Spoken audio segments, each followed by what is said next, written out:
तमाम मीडिया का शुक्रिया। आज आप सबको यहाँ पर इसलिए मदऊ किया गया है, हमारा आज 1 पॉइंट एजेंडा है और वो हमारे लीडर, हमारे कायद जनाब इमरान खान साहब की सेहत ही है। जैसा कि आप सबको मालूम है कि इमरान खान साहब की सेहत का इशू मुसलसल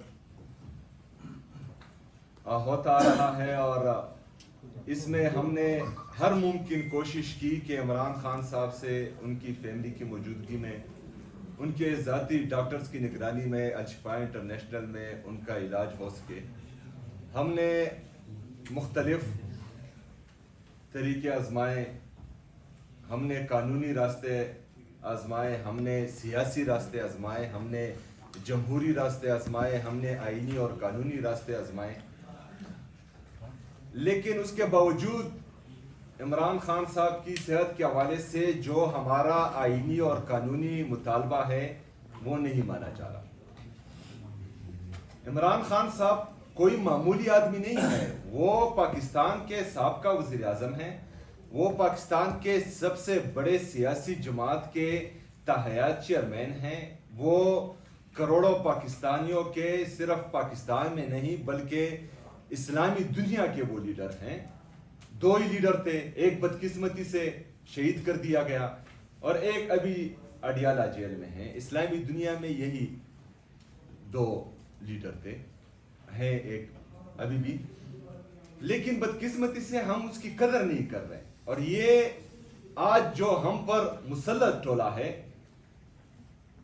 जिनके पास ना कोई पॉलिसी है, जिनकी ना दाखिला पॉलिसी है, जिनकी ना खारजा पॉलिसी है, जिनको ये समझ नहीं आती कि जंग के हालात में क्या करना पड़ता है, जिनको ये समझ नहीं आती जब जंग नहीं होता तब मईशत कैसे चलाई जाती है, मुसलसल पाकिस्तान को अपनी पॉलिसियों के जरिए तबाही की तरफ धकेला जा रहा है।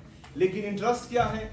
इंटरेस्ट ये नहीं है कि मईशत तरीके करें, इंटरेस्ट ये नहीं है कि पाकिस्तान में एग्रीकल्चर ग्रोथ हो, इंटरेस्ट ये नहीं है कि पाकिस्तान में इंडस्ट्रियल ग्रोथ हो, इंटरेस्ट ये नहीं है कि नौजवान जो पाकिस्तान का कीमती असासा है, जो तकरीबन 60% पाकिस्तान की पॉपुलेशन का है, उनके लिए रोजगार के मौके दिए जाए। पॉलिसीज इंप्लीमेंट करना चाह रहे हैं जिससे 21 साल से मुसलसल नुकसान होता आ रहा है। जो पॉलिसी हम दे रहे हैं, जो चीजें हम बताने की कोशिश कर रहे हैं, ना वो हमारी सुन रहे हैं, ना उस पर अमल कर रहे हैं। जब वो ना सुन रहे हैं, ना अमल कर रहे हैं और चीज़ों को उन्होंने अपने हाथ में लिया हुआ है और वो जगह जहां पर हम कार्रवाई करना चाह रहे हैं और वहां पर पुलिस जो है वो छोड़ी नहीं जा रही क्योंकि इनके लिए जो है वो नो गो एरिया बनाए गए हैं, तो फिर हालात ठीक नहीं होंगे।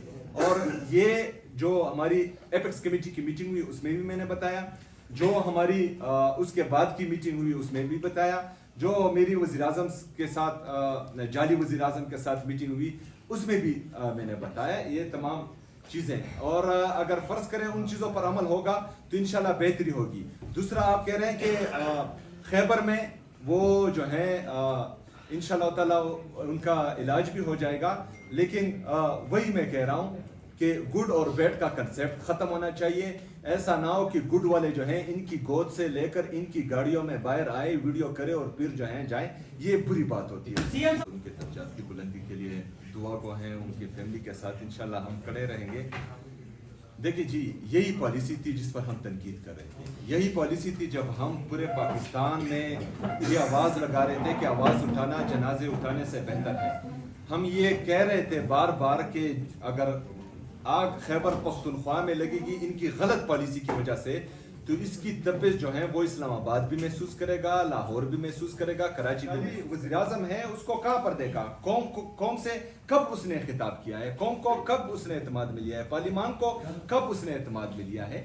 ये तमाम चीजें अगर एक बंदा कहता है कि मतलब मैं ऊपर बैठा हूँ और मैं जो है इन सबको जो मुझे पसंद हो उसको बिठाऊंगा और उसे जो है मुल्क चलाऊंगा, मुल्क इस तरह नहीं चलते ना, जो है मुल्क इस तरह चलते हैं, बल्कि मुल्क तो छोड़े एक छोटा सा इदारा भी इससे नहीं चलता।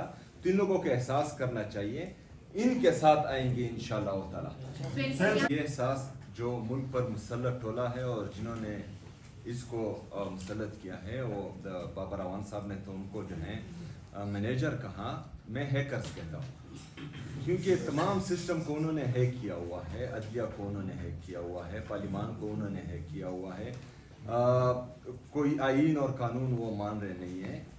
تو ان کو احساس کرنا چاہیے کہ پاکستان کو ہم کس طرح میں پاکستان تحریک انصاف والے ہیں سب ایک ہو گئے. جی بولیں.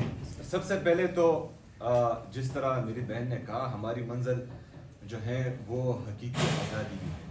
حقیقی آزادی کے حصول تک ہماری یہ جدوجہد جاری رہی ہے. اس میں عمران خان صاحب کی رہائی بھی ہے، اس میں آزاد عدلیہ کی بحالی بھی ہے، اس میں آزاد میڈیا کی بحالی بھی ہے، اس میں آئین اور قانون کی بالادستی بھی ہے، اس میں رول آف لا بھی ہے. یہ تمام چیزیں اس میں شامل ہے. اور یہ جو ہے ایک دن کا نہیں ہے، یہ 2 دن کا نہیں ہے، یہ جہد مسلسل ہے، یہ جاری رہے گا. اور میری روزی کی حالت میں میرا سلام لینا بھی گوارا نہیں کیا. اس کو بھی احساس کرنا چاہیے. جو میرے قبیلے کا ہے جسٹس یحییٰ آفریدی صاحب، اور ہم قبائلی ہمیشہ جو ہیں پاکستان کے لیے لڑتے ہیں، مرتے ہیں، جھگڑتے ہیں، غیرت مند قوم ہیں. اس نے بھی رمضان میں روزے کی حالت میں مجھ سے ملنا گوارا نہیں سمجھا. اس کو بھی یہ احساس کرنا چاہیے کہ ہمارے جو مطالبے ہیں وہ جائز ہیں. ہم کوئی غیر قانونی، ہم کوئی غیر آئینی مطالبہ نہیں کر رہے. ہم صرف یہ چاہ رہے ہیں کہ عمران خان صاحب جو ملک کے سابقہ وزیر اعظم ہیں، پاکستان کے سب سے بڑی سیاسی جماعت کے وہ تاحیات چیئرمین ہیں، اس کو شفا انٹرنیشنل ہاسپٹل اپنے ذاتی ڈاکٹرز کی نگرانی میں اس کا علاج ہو. بس یہ ہمارا مطالبہ ہے.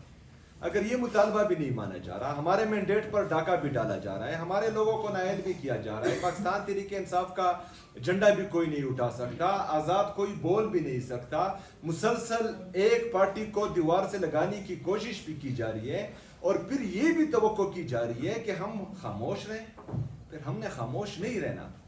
پھر صرف جو ہے پاکستان تحریک انصاف نے مذاکرات یا جو ہے صرف بات چیت سے مسئلے کے حل کی طرف نہیں جانا. جو آئین اور قانون ہمیں اجازت دیتا ہے کہ ہم نے پرامن احتجاج کرنا ہے، تو اس میں عمران خان رہائی فورس، امن فورس، وہ بھی کردار ادا کرے گی، اور پوری پاکستانی عوام بھی کردار ادا کری. اور اس دفعہ جو جوش، جو جذبہ، جو جنون پورے پاکستان میں دیکھ کر آیا ہوں، میں پنجاب میں دیکھ کر آیا ہوں، میں سندھ میں دیکھ کر آیا ہوں، میں خیبر پختونخوا میں تمام ضلعوں میں گھما ہوں. اگر اس دفعہ ہم نے کھال دی تو میں یقین سے کہتا ہوں کہ کوئی سنبھالنے والا نہیں. لیکن ہم چاہتے ہیں کہ اس وقت جو ہے ان کو ہوش کے ناخن لینے چاہیے.